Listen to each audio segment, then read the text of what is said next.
It's like really sensitive. All right, can you guys hear me now? Okay, it should be working now. It should be working, so just let me know if everybody was like, "No mic." It should be working now. Yeah, it's like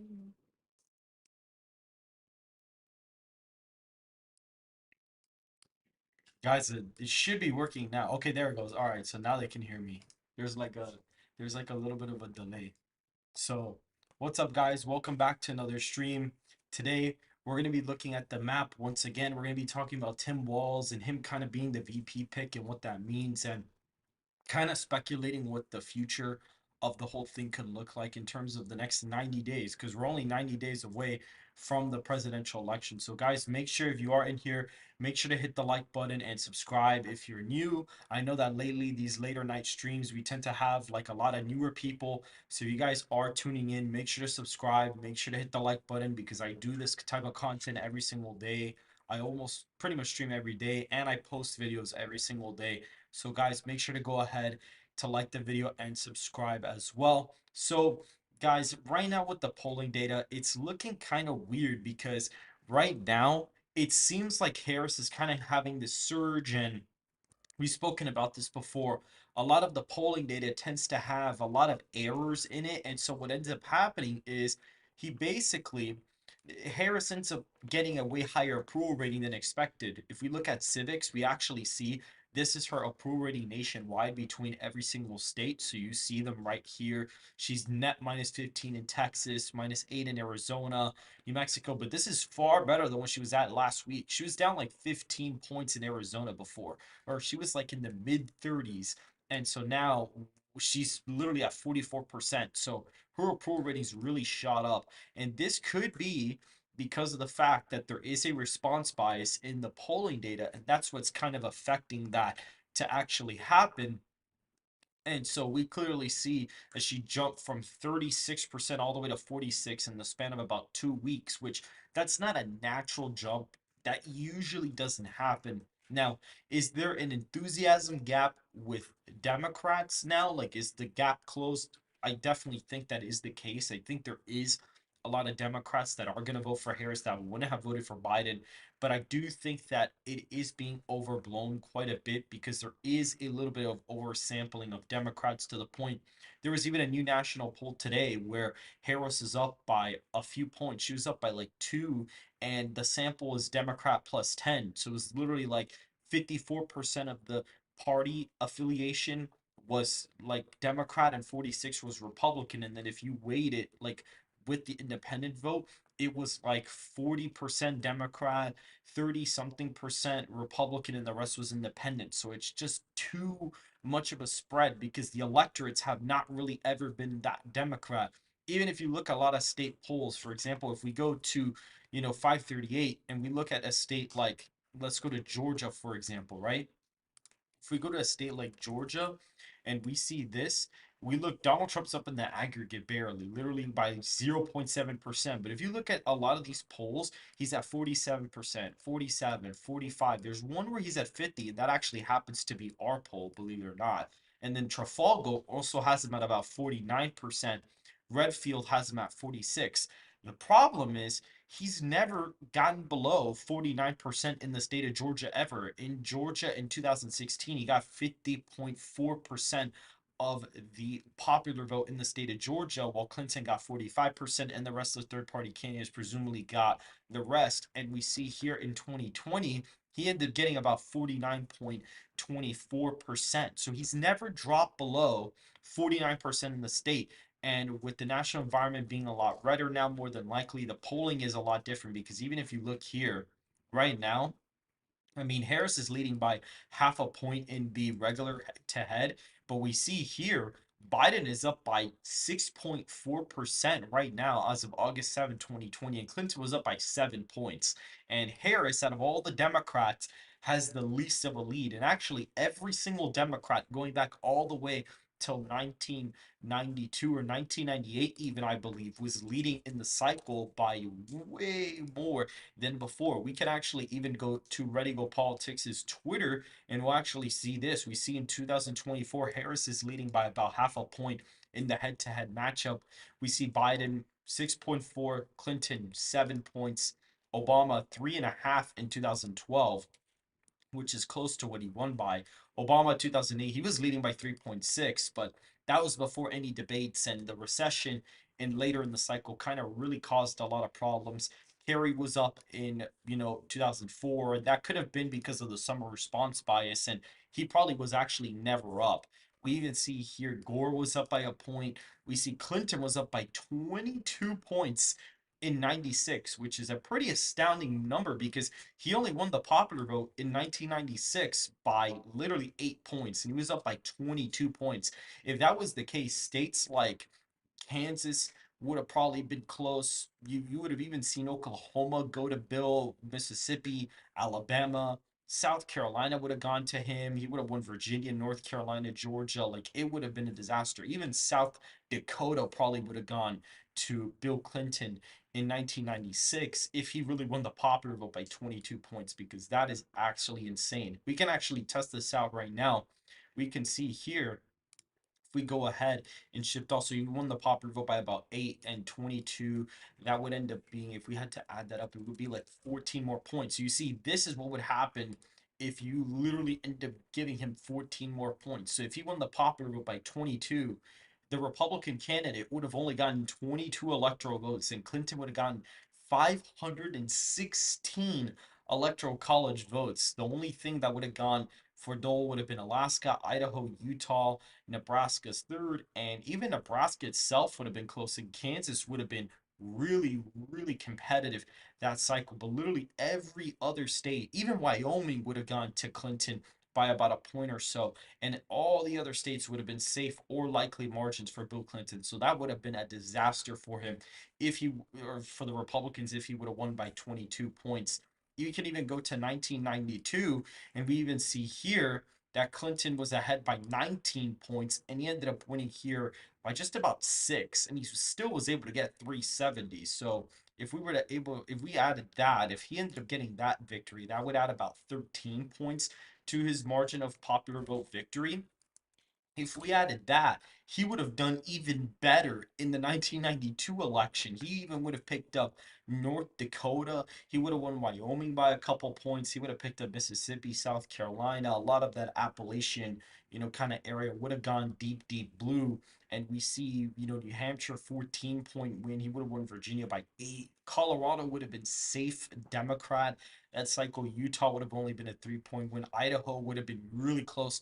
George W. Bush would have barely won it. So that is definitely would have been a disaster for them. And even Dukakis was up by 17 points in 1988. That is unheard of, because if we actually go to the last election in 1988, we'll see that Bush actually beat Dukakis very easily. He actually won the popular vote by a pretty sizable amount. I mean, he won the popular vote by around 7 points here. So if Dukakis would have won by 17, that would be like a 20 something point shift. So literally any state that we could actually fill this out right now and kind of do this, we could basically do a 20-point margin here for everything that's, lean pretty much. So basically everything that is under 20 points would be in a certain category. So literally everything that is in red would have basically gone to Dukakis. So California, both Dakotas, you would have had Colorado, New Mexico, Texas, Oklahoma, Arkansas, Louisiana,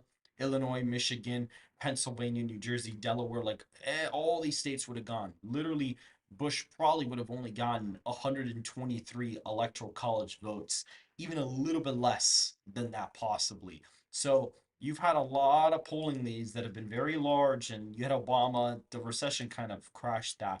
Obama's lead was similar, and then Romney kind of came up in the polls, but that ended up being a response bias. Also, Clinton was up by 7 points, and if she would have won the popular vote by 7, that would have been really bad too, because that's basically giving the popular vote by about 5. I don't know if it's going to do it here. It may give it, oh, yeah, okay, yeah, it's shifting it to Trump. This website's kind of weird, but essentially anything that would be under 7 points, right? So or it would be like a 5 point shift. So basically anything that would have been under 5. So essentially it would have been Nevada, or Arizona, Florida, North Carolina, and the Rust Belt would have all gone to Clinton, and she would have won fairly easily. And possibly Georgia could have even gone Republican, depending on the electoral college scenario. And I'm going to be looking at the chat really quick just to see what's going on here. Tom Flory says, "Don't worry, everyone. I'm here to answer all your questions about the polls. I'm the best pollster there is. Any questions answered?" Who is this guy? Anyway, we'll see. This election will be closer to 2016. And the vibe, I think so. Let's see. We can go down here. Will the Vance story was fake? Yes, that is also fake too. That was fake. And then now something about Walz was kind of running around, which was pretty interesting. Rainbow Dash, imagine. Oh, okay. Um, Titan Wolfgang. I'm generally curious how anybody thinks it's possible for Vance. Okay, and so we clearly see here Kenneth Cruz, Jeb Bush for president 2028.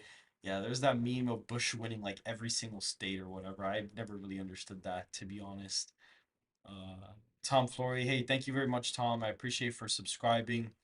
And we clearly see that the polling leads for a lot of these candidates have been very overblown to what actually happened. So Harris leading by half a point is not the end of the world for Trump, and that's what everybody's acting like it is. Now, is the election going to be closer than what I had previously stated? Yes, it is going to be closer, but right now, I'm not necessarily concerned that he's gonna end up completely flailing.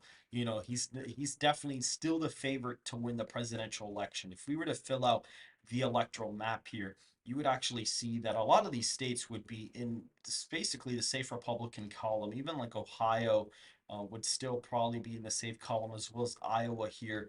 We see Texas would probably be as like a 10-point win. Same thing for Florida. We also have Nebraska at large. Alaska would be in the likely column. That state's been trending to the left quite a bit. States like California have been trending to the right. We have Hawaii would be safe.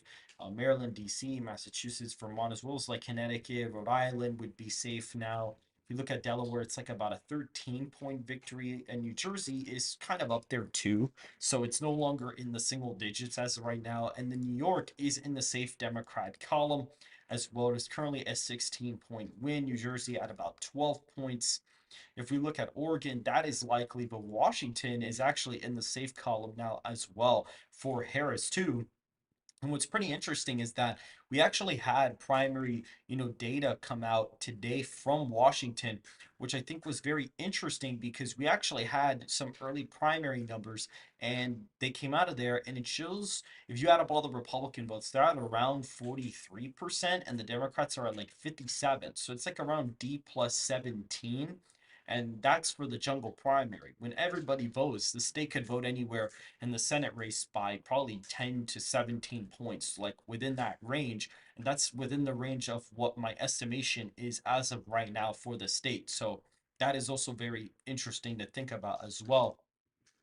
Colorado is still not in the safe forecast. It is still a likely win, but it is the same margin as it was in 2020. So despite the nationwide popular vote, we clearly see here Donald Trump's winning the popular vote by 0.4%. So that's a 4 point shift. So despite the electorate shifting 4 points to the left or to the right, Colorado doesn't move to the right at all, which indicates that it is trending to the left. Illinois does move to the right, indicating it is trending to the right as well. It's a 13-point win and it's exactly around a 4 point shift there. So it kind of moves with the nation. Maine's second congressional district is likely, with Maine's first being safe. Now, New Hampshire at this point in time is around a 5 point victory for Harris as of right now. Her favorable spread against Trump is really, really good at this point. And so that's kind of what I'm thinking right now. Right now, I think that state's kind of out of play, and that state's been trending to the left like quite a bit. It voted to the right of the nation back in 2016, and then in 2020, it completely trended to the left by like 5 or 6 points. And I'm kind of expecting it to go that way. You have a lot of Boston liberals kind of moving there, so that's definitely affecting the state as a whole. Georgia and North Carolina are both in the lean Republican column, as well as Arizona and Nevada. Those are still going to be in the lean Republican column there. We see New Mexico, a state that, recently has been going, likely blue, is now in the lean Democratic column. It is trending to the right by a couple of points because of Hispanic voters, and presumably Donald Trump is going to perform a little bit better with a Hispanic population as a whole. And so that's why he is winning by about, or losing by about a couple points there. And we see a state like Virginia, for example, is a 7 point win. So there is a little bit of a shift, but it does trend to the left by about a single point. And if we go to Minnesota, we are going to see a little bit of a shift there, a 4 point win for Harris, as well as Nebraska. Minnesota, she'll probably do a little bit better in Hennepin County. She'll kind of underperform Joe Biden, but still not do as bad as Clinton did in this forecast. So that's roughly where the state is as of right now. And then we have the Rust Belt here. Pretty much all going lean for Trump. So he wins the Electoral College because right before the Rust Belt, he actually is right at the mark to win, and means at large is going lean Democrat. So we see that the Rust Belt is really where the candidates have to win the race because Donald Trump's already at 268. And if Harris were to pick up the Rust Belt, she actually narrowly wins the Electoral College with 270 electoral votes. Now, according to my model, that is not actually how she would win. According to the model, she would actually win through Michigan, Georgia, and Arizona, which, funny enough, if that were to happen, Trump actually still gets 270. So at that point, she would have to flip one of Wisconsin, one of these states. But the thing is, too, if we look at how close a lot of these are, we'll see out of all the Rust Belt states and Nevada, the closest one is Michigan. And that also goes too. So out of Nevada and all of these, technically it's between Pennsylvania and Wisconsin. And if we like really dig into the number here and see the exact percentage, Pennsylvania would be the one to flip. So if Harris were to win the presidential election, this is what the map would look like. She would win through Michigan, Pennsylvania, Georgia, and Arizona. That's kind of what her like initial pathway would be to actually win the electoral college as of right now, but that is not what's happening in the forecast.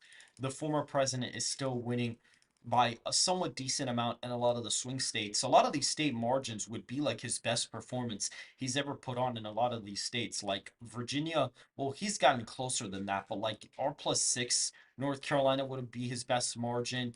New Mexico D+4 would be his best. New Jersey 12 would be around 2016. His performance in New York would be the best. Michigan 1.5 points for Trump would be really good. So in Minnesota, Illinois, that would be his best mark. Well, Minnesota actually, that would not be his best performance. And Nebraska's second would be like his second best performance. Nevada 4.6 would be his all-time performance. Arizona, he'd actually underperform 2016, and Georgia, he would kind of underperform 2016 as well. And he would do slightly better in Colorado and some of these deep blue areas. So it's a little bit of like a mixed bag as of right now, but pretty much that's effectively where the race stands as of right now, where Trump is at 312 electoral votes to Harris's 226. And apparently, according to the model, the first state she would actually win based out of all the states that are, relatively competitive would actually be Michigan. That is the first one she would pick off. The second one in line is Arizona at that point. And then after that would be the state of it would be the state of Arizona. So it would be Michigan, then Georgia, then Arizona, and then Pennsylvania would be the last one to fall. So that is effectively in the order of where the states would fall according to the model. So if polling for her somewhat gets better, you may see like tilt Michigan blue and like tilt Republican Georgia here. So that could potentially happen. So that's kind of what we're looking at right now. But guys, you guys cannot get complacent in the vote. You guys have to go out and vote because either way, if it was a landslide or not, you still had to go do it regardless. But now that it's getting close, and I'm telling you guys now, things have shifted. They kind of threw a curveball at Trump now, and it's now a competitive race. And I take Biden dropping out as a win, because if it wasn't a landslide victory, there is no reason they would have pulled him out. They didn't pull him out because of his health. They didn't pull him out because of anything else. They only pulled him out because they knew he couldn't win the election, to the point where he was going to lose New Mexico, he was going to lose New Hampshire, he was going to lose Minnesota, Virginia. And that is the map that I was basically predicting, and I would have been correct if he would have stayed in the race. That's why they pulled him out. Their egos were too big to let it happen. And so I honestly think that that is an accurate assessment. I believe that I was right the entire time. And I would have, now, unfortunately, I'm never going to be able to see if I would have been right or not. But I think Biden dropping out in and of itself kind of gives me the win on that point anyway. And so, since that is the case, I'm going to tell you guys the race is a little bit closer now. Some of these deep blue states are now in single digits, lower single digits. So, there's a little bit of Trump is improving. Like, he's still the heavy favorite to win. I would give him like 60 to 40% chance to win, but he needs as much support as humanly possible, because I talk to a lot of people and they're like, oh no, Trump's going to win. I don't need to worry about it. But no, you kind of do have to worry about it. He needs the vote. And a lot of people, obviously, I'm in Florida, so a lot of people are like, oh, it's going to go red no matter what. But that's not necessarily the case. And so that's why it's important for everybody to go vote and make sure their voice is heard and to really get out there, because if not, we're going to have a lot of problems if Harris gets elected. And obviously I like having the selection model because it removes a lot of my bias. But really, if Harris gets into the presidency, she wants to pass mass amnesty for a lot of illegal immigrants, and they would basically have the right to vote. And at that point, all the election results would be skewed. Like, really, if Harris were to somehow beat Trump at that point, they would probably nominate DeSantis out of, like, oh, we need to nominate, somebody that would be able to defeat, the Democrats and whatever, and then that kind of winning the party would kind of take over. And so if you have like an incumbent President Harris and like DeSantis running, and she gets like amnesty passed and all of that, it's not gonna look pretty, because at that point, I mean, at that point, well, she would be unpopular. So some of the red states would be pretty red, especially some of these, like, upper areas here. Illinois possibly could be under a couple points. A lot of the Northeast would be gone, and New York would probably be safe. Illinois would be safe too. Florida would be likely, and as well as like South Carolina likely, possibly, and like Kansas likely.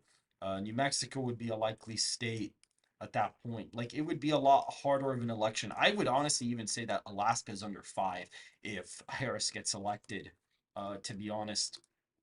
And I'm just trying to be honest about the whole situation, really. I'm just trying to give you guys my honest, accurate assessment for the whole thing. So, really, at that point, Minnesota would go blue, Michigan, Pennsylvania, Wisconsin.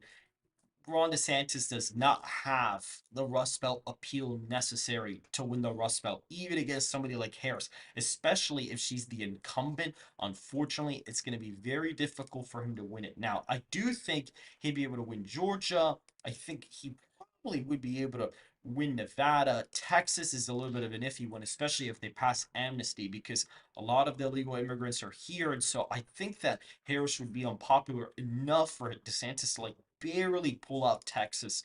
But I think Arizona, unfortunately, would still be gone. So this is kind of a map I would expect, to be honest, at this point. If Harris were to somehow get in and run against Ron, I think that she would start out as the favorite. And I think it would be an uphill climb for him, especially if they do get amnesty passed. But right now, we are still in 2024.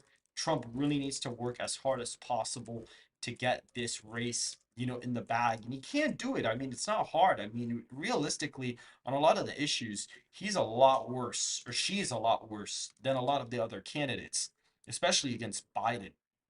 Will Runaway for 5 says, love your streams, watch almost all of them. Should I become a channel member? P.S. I know I have a funny last name. It's pronounced Runyon. Okay, all right. Okay, cool. So now I know how to pronounce it now. And I mean, if you want to become a channel member, I mean, I would appreciate the support, because that would actually really help out. But it's ultimately it's your decision. And we'll see here. Trump is playing chess, Harris is playing checkers, Biden is playing tic-tac-toe. Let's see. Harris should just drop out of the election. Brian Walters for 2. Thank you very much. And I see that you are a member. I see your logo sticker. The political chatter, Harris is winning for sure. No, that's not true. That's just that's not true. That's not true. And I would love to debate about it with you, like in the chat, but that's definitely not true. This race is a toss up. Like it could go either way, but she is not the for sure favorite to win. Just to let you know. The political chatter, funny how Trump and Vance don't want to debate anymore. What a turnaround for Dems. Well, no, he actually just proposed a debate. What are you talking about? He proposed a debate. You see, this is what happens. This is what happens when you're 14 and you have not been around for politics for long. You don't understand what happened. Biden dropped out of the race, and Trump had already agreed to the September debate with Biden because he already did a debate previously. And so what happened is the Harris campaign, once Trump pulled out of that debate, because at that point, if you're switching out the candidate, you're null of your argument is null, or like the negotiation slash agreement is null. You removed half of the contract. So why would he stay in the contract with a different person? That's just kind of a crappy thing to do. And so what they did is they took that debate and they were like, "Oh no, he's actually skipping the debate now because he's scared, even though all he was doing was just pulling out of the debate that was canceled on him." And then now he proposed a debate earlier than when Harris wants to do it on Fox News when he went on CNN and has gone on those networks a lot of times and had the rules stacked against him, and he still won. He still won the debate. So really, it should be in Trump's court, to be honest. But regardless, he had a debate ready for Harris beforehand. If Harris is so great, like the political chatter claims, if she's so great, why won't she go on Fox News to debate? It's because she's not going to be in a crowd. She doesn't want that. She cannot have anything unscripted. Now, I think Trump has the opportunity to pull a master troll event. Like he can pull something off that would really be crazy. And I think it would ultimately be like the killer for the Harris campaign. Yeah. I think it would ultimately be a big killer. And I think the main thing that is really going to happen, I'm going to look at chat really quick here. I saw that William Runyon just became, a member. Thank you very much for becoming a member for Personal Connection. I greatly appreciate that. And we see here what's interesting is that Harris is not going to go on Fox. She cannot do anything unscripted. For crying out loud, Kai Cenat, like Face Ronaldo, all these streamers have been talking all day saying she's trying to get a stream with us and we don't want to do it. She has to have everything done for her on a silver platter. She paid Quavo to do it. It's like everything is manufactured for her. And she was smart enough to basically like have Megan go first and then her come like right away after she was done. Because what Clinton would do is have the person come on stage and then wait 20 minutes and then afterwards she would just a bunch of people would have already left. But it's like if you bring her in, people are gonna feel bad to kind of leave out of nowhere. So that's kind of like the that's kind of the smart thing, and so pretty much Harris is not as great as people think she is, and to be polling at a half a point lead is not great for a Democrat in 2024. I'm just going to put it plain and simple. That is not a good thing because Biden won the popular vote by 4.5 and almost lost the election. Clinton went in by 2 and lost. So it's like she's leading by half a point is really not good, especially since Biden was leading by almost 7 and Clinton does as well. So it's like to say that Harris is for sure going to win is definitely not true. Now, to say that Donald Trump is for sure going to win isn't necessarily the best thing to say either because we have 90 days. But looking at all the data, and all the modeling that I've done, it's very apparent that he's still the favorite to win. Now, if we go to poly markets, you're going to see something a little bit different. Harris is actually about to overtake him in the betting odds, which right here we see that she's up in Wisconsin, she's up in Pennsylvania, she's 10 points away in Georgia, and he's still up in Nevada. So right now she's actually getting 270 with the poly markets. But this doesn't it gives you a good gauge of where people think it's going to go, but the problem with this is that in 2016 the betting odds were kind of off because they had Clinton winning the Rust Belt, Trump won. A lot of the betting odds, I think Hillary was winning Florida and she lost it. Now in 2020, they did have the Rust Belt going blue, and they had, North Carolina, Georgia, Arizona going red, and Nevada. So they're a better indicator, but they're not like the most accurate things. But you do see that she is leading in the Rust Belt very narrowly now in the betting odds, and you do see that Trump is still kind of posing strong leads in, the Sun Belt. So he's already at 268 regardless. It's basically the same thing that I have really, because if you look here, Wisconsin, Pennsylvania, Georgia, and Nevada are the toss-ups, and that's really what I have. And then like Michigan's in a lighter blue color, same thing with Arizona in a lighter red color. So it's basically what I had. And then when you looked at poly markets a while back with Biden in the race, Trump was winning all the major swing states very easily, and Minnesota, New Mexico, New Hampshire, Virginia, and Maine were all within like 10 points in the betting odds, and I had all of them going to Trump. So it's like even the betting odds in a way, it's not exactly like, exact, but the betting odds in me have kind of flowed pretty well, when it comes to like this stuff. And it's very funny because everyone's like, oh, the debate changed everything, which in a way it did kind of change things, but really my map was still showing the exact same thing. I still had Trump winning like 341 ish, like really, or 345. Really, the only thing the debate did was make New Jersey competitive. Like that was about it. That was basically it.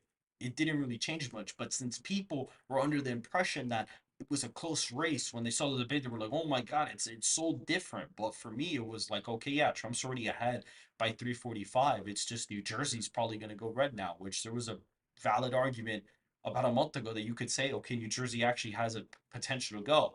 I'm curious to see if they would do a poll in New Jersey, just because the polls there were really close before, and so now we're going to talk about Walz because I see the political chatter is asking, what are your opinions on Walz? So the thing with Walz, right, is I'm going to be completely honest. I saw him speak in the rallies, and I actually did watch the full rally with Harris and him, like their initial rally. And funny enough, he's actually more likable than Harris. Like, he actually isn't like the worst charismatically. Like, I would even say he's probably a little bit better at speaking than probably Tim Kaine, but the problem with him is that he is way more liberal than Bernie Sanders, than Elizabeth Warren, than everybody. He's probably even more liberal than Harris. And yes, he talks well, like he's got a good demeanor, but it's like there's a lot of things with him. And I'm not talking about this fake story that's going around Twitter that's kind of like a counter attack, for the whole JD Vance couch thing that was going around. The main problem is he is accused of stolen valor. So pretty much like when they were sending his unit to Iraq, basically the consensus is that he quit, the platoon, and he just left. Like he never went to Iraq when he was summoned to go there. He also, set up a hotline in Minnesota for you to snitch on your neighbors during COVID if they were walking their dogs outside. Like this guy, it's like really bad. Like that's like next level, like bad. And this is the state where Jesse Ventura was the governor. And honestly, Jesse Ventura was a pretty good governor. Like I'm just gonna say it. I know that's not the popular thing to say. I know a lot of people don't like Jesse Ventura. I know a lot of people think he's liberal in this, but I actually kind of liked him. I think he was I think he was fairly solid. See, this is his election right here. In 1998, you had the midterms where Republicans did pretty well, and you see he won the Minnesota governorship, and the Republican was actually ahead by a couple points, but you saw he was able to pull it out by about 60,000 votes, and he got a lot of new voters too. So that was really interesting. And you can see here he did very good in Hennepin County and the suburbs of Hennepin County. So his kind of coalition is sort of based on like the moderate Democrats, sort of in a way, but he was really able to get that population center to come out and vote for him. And that's where I think in the future, third party candidates are going to have a real big opportunity. I think the urban populations are really going to be where the third party candidates are really going to be able to win presidential elections in the future. And we kind of see, I mean, he had a budget surplus. He gave these things called Jesse checks. So like when the government had a surplus, instead of spending it on random stuff or wasting people's money, he gave back the people the money. And that kind of stimulated the economy there. And at the time, economic, you know, sentiment was pretty good there. So really, I think he was fairly solid for the most part. There's a lot of things I don't agree on him with, but I think for the most part he was decent. And you go from him in the 1990s to a guy like Tim Walz, who is way more draconian than Jesse would have ever been. He's way more draconian. He was literally setting up a hotline for people to snitch on their neighbors. He didn't call the National Guard during the BLM riots because he wanted to let people riot in Minneapolis to cause a stir up. And so it's like, really on the issues, he's not great at all. I actually think he's probably one of the worst VP picks in history. And even really realistically, the last 20 years, a lot of the Democrat VP picks have been mediocre or bad at best. Like, really, the last 20 years, the only decent VP pick was probably Biden, actually. And that was because he was a senator for a while. He had tried running before. He had nationwide appeal. A lot of people kind of knew he was, and he kind of helped out with some rural voters to an extent and some suburban voters for Obama. So he kind of helped them out. But really, that was probably the best VP pick. I think the last actually somewhat decent pick for the VP was Joe Lieberman. That was probably like the last one that was actually like somewhat decent. And nope, that's not what happened because the last 20 years or so, all the picks have been pretty abysmal in my opinion. So those are my thoughts on Tim Walz. Again, Vance is not going to hurt Trump, and Tim Walz is not going to hurt Harris either. The VP candidate does not affect the ticket. I'm not going to say here, oh, Vance helps Trump, but Walz is actually going to hurt Harris. That doesn't really make a difference. At most, it's going to help in the home states by like half a point or a point at best. And that's like really stretching it even because realistically, you really only see outperformances of like a tiny bit in some states when you have the VP candidate on it. So it's not like this, oh my God, it's not going to really shift the election that much. Vance may help out half a point in Ohio. Tim Walz is going to help out like half a point in Minnesota. It's not going to affect the election. Like this whole thing with the Rust Belt, like, Wisconsin, Michigan, Pennsylvania. Now, are there examples where to an extent, you know, the VP candidate can sway people? I mean, sort of. I mean, like, Vance really kind of helped my parents actually kind of, like, it really kind of opened their eyes to the whole ticket because when he picked Vance, they were like, oh, he's young. And even my grandfather was like, oh, well, that's a pretty, like, good young VP pick. And then it was kind of after that. And once they kind of selected Harris, it was kind of like, okay, well, now we're on board. But Vance kind of really started opening up the ticket for them. That's when they kind of first opened up the possibility of even opening of voting for Trump is when they saw Vance as the VP pick and they were like, oh, that's actually a solid choice. And then when Vance or when Harris came in, that's when everybody was like, that's when everybody basically switched. I'll look at chat here. We'll see. Colton Langs, Will Ryan says I commented on one of your posts a bit ago. Jesse James Nation TV, when Jesse Ventura won the Minnesota governorship, he wasn't even a Democrat or Republican. He was part of the Reform Party. Yeah, he was. And we see here Tom Flory. Shapiro was plus 30 popularity. It was a terrible pick by Harris. Well, she couldn't pick Shapiro because he's a Jew. That's literally it. He was by far the way better pick. He spoke better, had a better track record, and I mean, him and Walz both had skeletons in their closet, but he had a little bit less.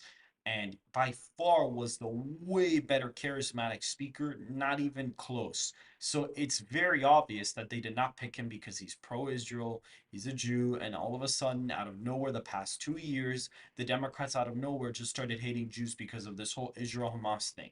That's literally why they didn't pick him. And it actually proves that Harris is not.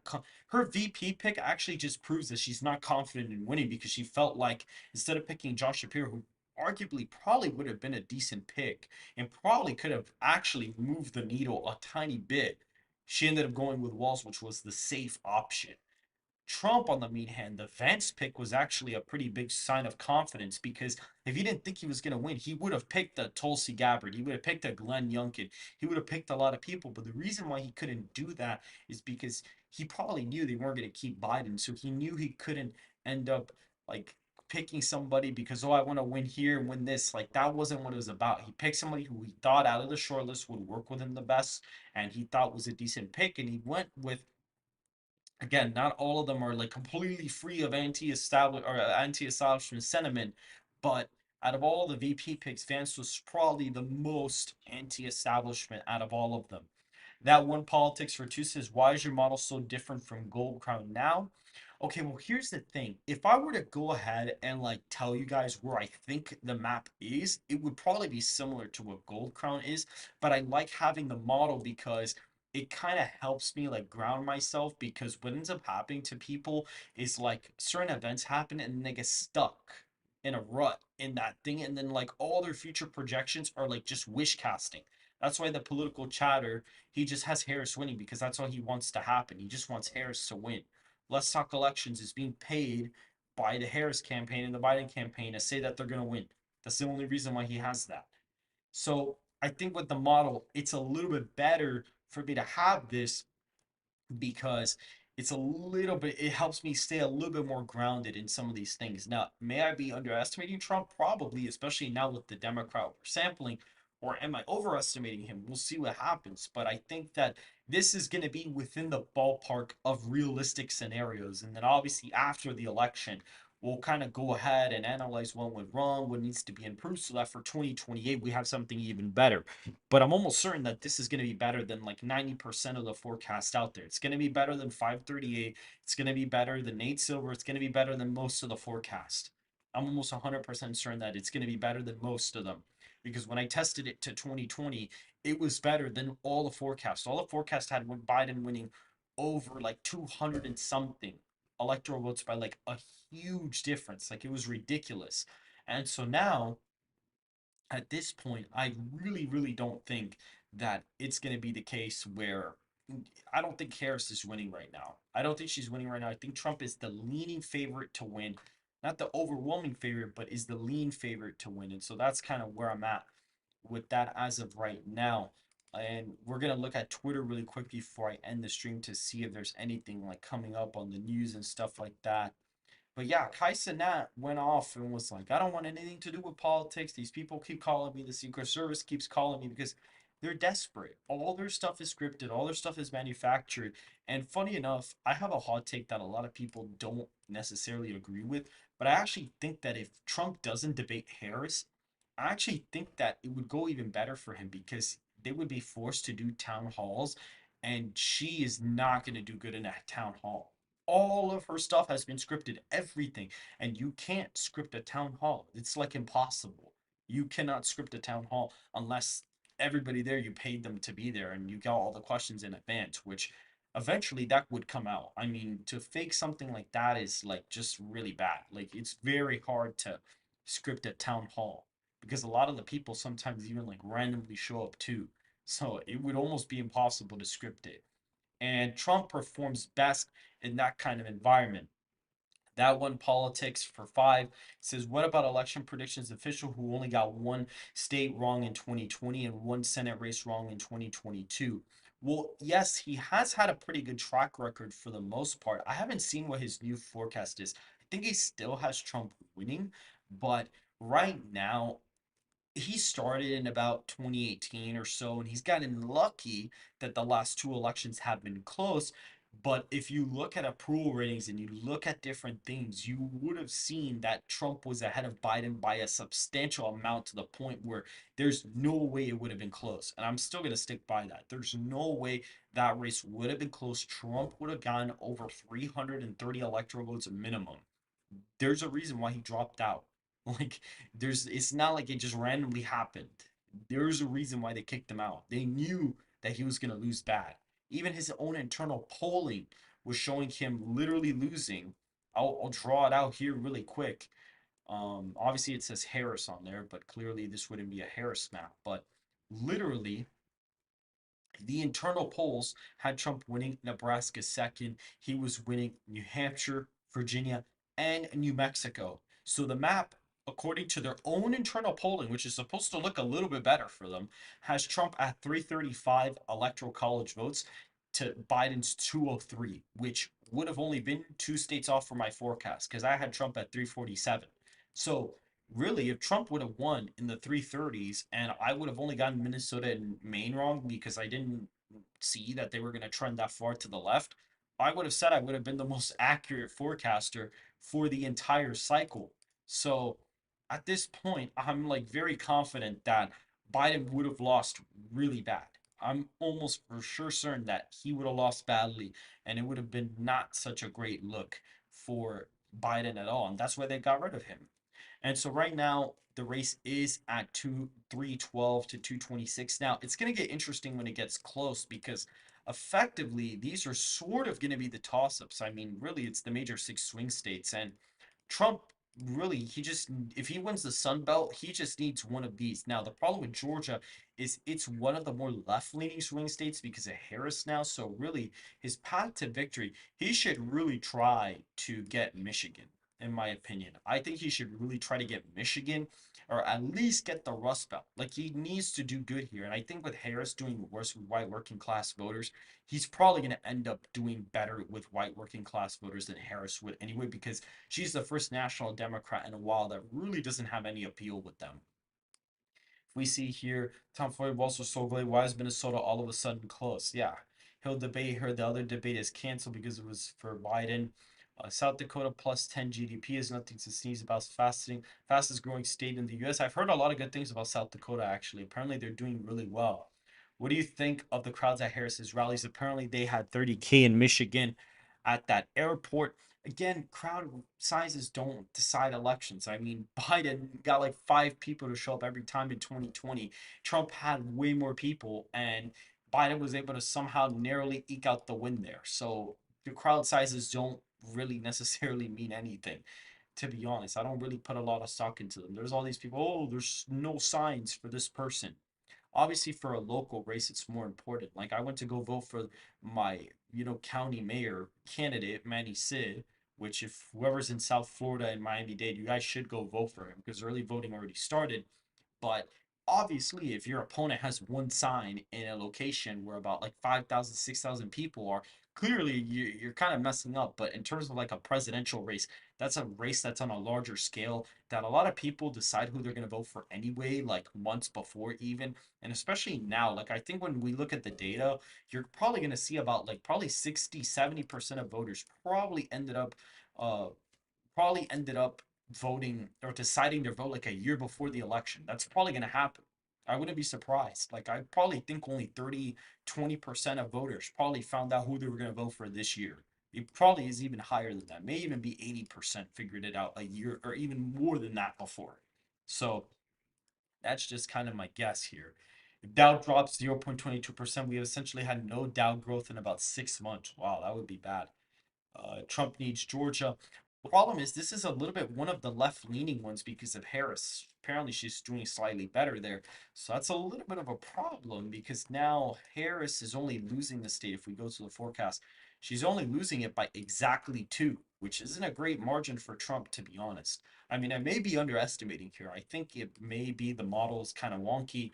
Maybe I'm underestimating him because Georgia's always voted to the right of Arizona for the most part. So it would be kind of a shocker if that happened so quickly, but we'll see. Let me look at the other chat here for 5 for that the one politics. Have you considered using a 5-15-1 for safe, likely lean, but using 12-7 and 2 to get a better picture?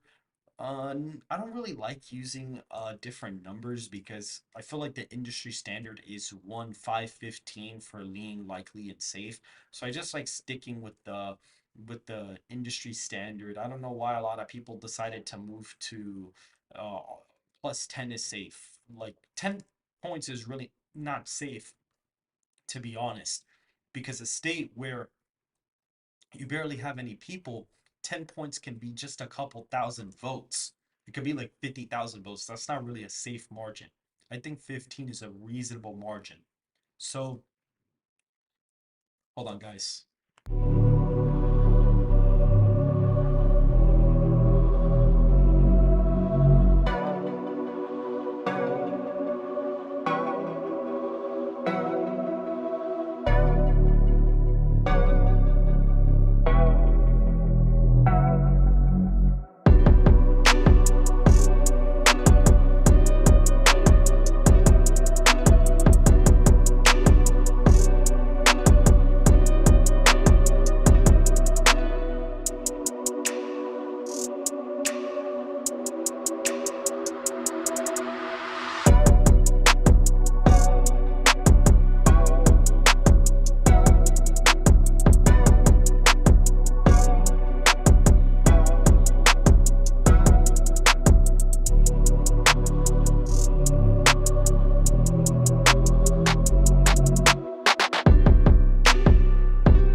right, guys. So as of right now, we basically have covered everything. Same thing with the electoral map. We have the major six swing states. Right now, Tim Walz was sort of a mediocre pick, not the worst, but in terms of personality, but in terms of his record, definitely one of the most far left candidates ever. Like, this is the most liberal ticket we've had for the Democrats in a long time, even more liberal than most party tickets, to be honest, in like probably the last few decades. That one politics for five says, I asked Red yesterday during his live, what are your opinions on the betting odds? Well, I don't put way too much stock into them. I mean, it kind of shows you the mood bit. It shows you the mood of where everybody's at, kind of. But I think that I don't put like so much stock into them. Like, I don't even use them in my model. I literally don't. I don't use them in my model because it would be kind of weird to like extrapolate them, because like even looking at poly market, like Minnesota's like D plus 90 something. Like, that wouldn't even be usable in the model because it would just kind of skew everything a certain way. Like, it wouldn't be applicable. And I would have to make the weights on them like super, super low to the point where they really don't even make a difference. So there would be no point. But Harris is the most, with Tim Walz, that is the most liberal ticket we've had in a long time. And Trump and Vance arguably is the most anti-establishment ticket we've had in a while, and probably the most conservative too. And that's saying Donald Trump is not really that conservative. He's more of a moderate, really, to be honest. Vance is more conservative than Trump is, but Tim Walz is more liberal than Harris is, to be honest. So they kind of had double down picks. So, all right, guys, make sure to go ahead and hit the like button and to subscribe to the channel if you want more content just like this. And I will see you guys in the next video.